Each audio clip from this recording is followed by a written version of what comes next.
Hey YouTube, it's EvanMagician34, and I have my regionals deck from December 15th, 2012. It was in Fort Worth, Texas. It was an interesting regional. The deck performed pretty well. I had a lot of really close matches, but it ended up just, it didn't pan out. I ended up just losing. Like one match I had against Windups. We went game 3, and Windups is my best matchup, but he God-handed me and went first in game 3. So really, once you get Shock Ruler and he's got a field full of stuff and a bunch of extra cards in hand, there's only so much you can do. Um, but yeah, you don't always make it, and that's okay. But it's a fun deck, and if you want to experiment with this, I encourage you to. Let's get right down to it. It's an interesting spin on anti-meta. We open up with, of course, we've got 3 Thunder King Ryo, one of the premier control cards for this meta. And we also have 3 Doomcaliber Knight. I was expecting this guy to get hit by Valor and blow up a lot, but actually in the entire time I played, he never actually got Valored once, which I found really surprising. And he was very effective at putting the hurt on people. And another interesting side note, he has 1800 defense. Somebody booked him to keep him from running a monster over with 1700 attack, and then they attacked into him, expecting to kill this thing, only to discover, oh wait, no, it has 17, and they took 100 damage instead and flipped it up for me, which was pretty fun. So he's well built all around, and he never disappointed me, not even once. I also have 2 King Tiger Wong Hu. This guy really puts the hurt on a lot of decks. His effect doesn't even activate, actually. It's a continuous effect. So he and Doomcaliber Knight are actually like best buds, which is a lot of fun. Because Doomcal won't stop him from blowing stuff up. We're also running 2 copies of Fossil Dyna Pachycephalo. Kind of small on size, but a big herder of so many decks out there that special summon. The interesting thing about this anti-meta is we are running 2 Tour Guide from the Underworld. It kind of provides us with a big beater and some options in case stuff gets banished. We also have Sangan, who can go get things like Valor. And we have Night Assailant, primarily as another target for your Tour Guide, of course. But it can be fun to set him and pop stuff as well. So it's all good there. We're also running Neospatian Grand Mole. There's a lot of stuff that hops out of the extra deck these days, and of course he just straight up gets rid of it. I did fit 1 Spirit Reaper in here. He's a great set. He can also pull stuff out of your opponent's hand. He ended up being kind of a natural fit when I analyzed the deck. I had 1 extra card slot. I wanted to kind of increase the monster ratio just a little bit, and this guy ended up winning out.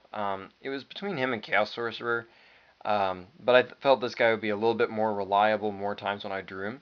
But feel free to experiment with that if you want. I have 3 copies of Effect Valor in the deck. That's 3. It's to maximize your chances to get it in your opening hand, and this thing was almost never bad either. Very good card right now. I have 1 copy of Gorz, the Emissary of Darkness. We have a lot of back rows, but you'd be surprised if you play smart how often you can pull this guy off. It's not hard.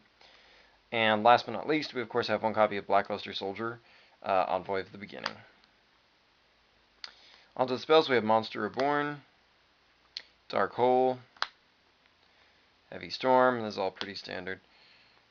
2 copies of Mystical Space Typhoon. You could go with 3 for this deck, arguably, but I like 2 so I could fit other stuff in. We've got 2 copies of Pot of Duality, because we do special summon a little bit in this deck, but not very much, and the advantages clearly outweigh the disadvantages on that card. 1 copy of Book of Moon, great way to run stuff over. And shut off effects, prevent X-seizing, and so on and so forth. We have 2 copies of Forbidden Lance. That can help with the fact that our monsters can have difficulty getting over big things that get special summoned if they get past all their defenses. Just a real solid card in that regard. And of course, its damage step power is nice. We have 1 copy of Solemn Judgment, 2 copies of Solemn Warning, 2 Bottomless Trap Holes, just a really powerful trap lineup basically, 2 Torrential Tributes, 2 Compulsory Evacuation Device. Once again, this kind of hates on all that stuff from the extra deck. And last but not least, 1 copy of Starlight Road. We have a lot of back rows, and setting 1 can be dangerous because of MST, so it's nice to have this set so that you can set 1 to 2 other cards and invite that Heavy Storm, and then, of course, put the hurt on it.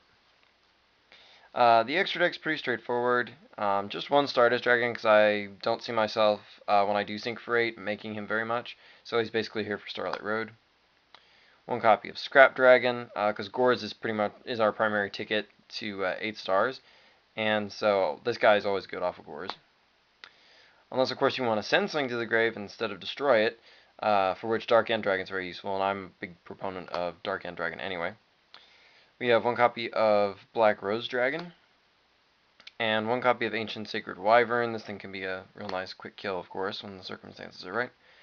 1 copy of Gaia the Force of Earth. He's just our 6-star, because we do have Monster Reborn. 1 copy of Catastor. 1 copy of Magical Android. 1 copy of Scarred Warrior. In the right situations, this guy can be real handy. We do have number 50, Black Ship of Corn. This thing's amazing. I was never disappointed to have it. Very good card. If you haven't picked one up yet, pick it up now while it's cheap. Maystroke the Symphony Djinn, because he's basically just a slightly improved Utopia, because Utopia stops 2 attacks, and then he dies to his effect and triggers a replay rule, whereas this guy can stop 3 attacks effectively. Really handy. That is, 2 with his effect and 1 with his body. 1 copy of Zenmaines, 1 copy of Levier, 1 copy of Temtempo. This guy's really nice disarming things like Zenmaines. And 1 copy of Leviathan Dragon. If all else fails, he's your fastest beat stick realistically, other than Acid Golem, but Acid Golem, of course, comes with some risks. So I opted for Leviathan Dragon.